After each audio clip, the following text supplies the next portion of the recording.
I love rocks. Israel and the West Bank offer plenty of rocks. They are both two of the most eloquent speakers I know about the subject of photography. So I'm happy to welcome them tonight for a conversation. Stephen Shore and Jeff Rosenthal.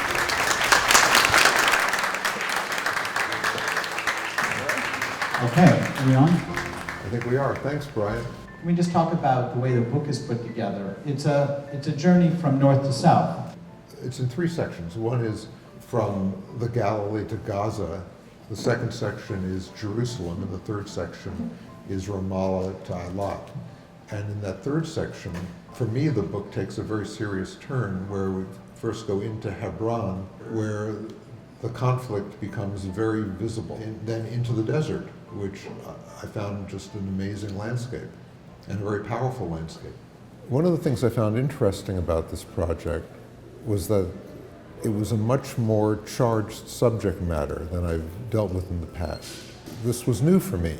I had the challenge of making pictures which were coherent photographs, which had meaning as photographs, but did not depend on the political charge of the situation. This is an amazing place. This is a 6th century Greek Orthodox monastery in the middle of the Judean desert. And to get to it, I had to go in a 4-wheel drive car across the desert for half a day with no roads, with a map and GPS. So is there something about your comfort zone in working in the States that allowed you into this place, or was it actually a foreign land? It didn't really feel that different. That when I was working in the States, I, at the time, felt like an explorer. This was almost a foreign land to me. I grew up on... Because you grew up in Manhattan. I grew up in Manhattan, yes, exactly. I wasn't familiar with what I was going into.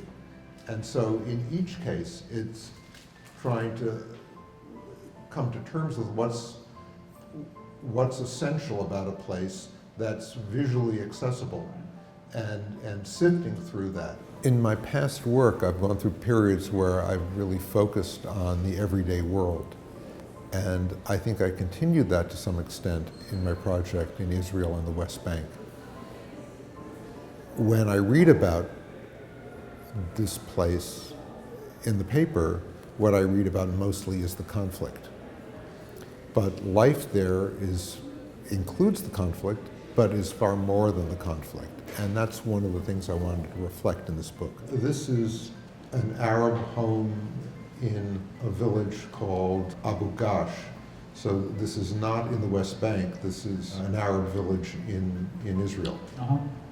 And And Abu Ghash, by the way, is famous throughout Israel as for its hummus.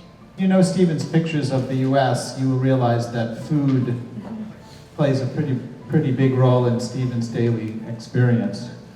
And his food pictures in Israel and everywhere are quite delicious. One of the pictures in the book that was important for me was a photograph of ladies' hats in a store window.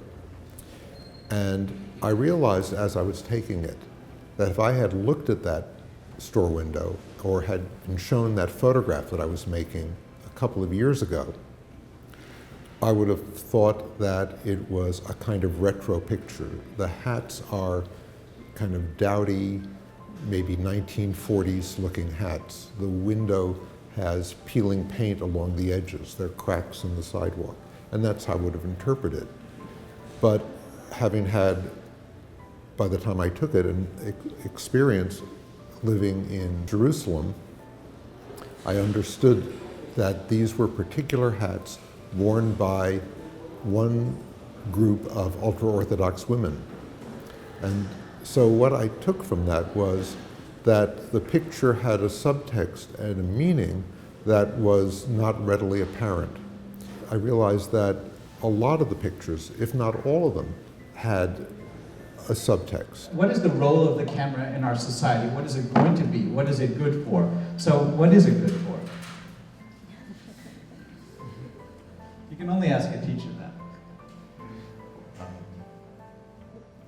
You left me Wow. You left me speechless. Unbelievable, that hurts. Okay, there's something about, Let me say this. First of all, I think photographers understand the limitations of the medium, that it doesn't explain things the way you can explain things in words.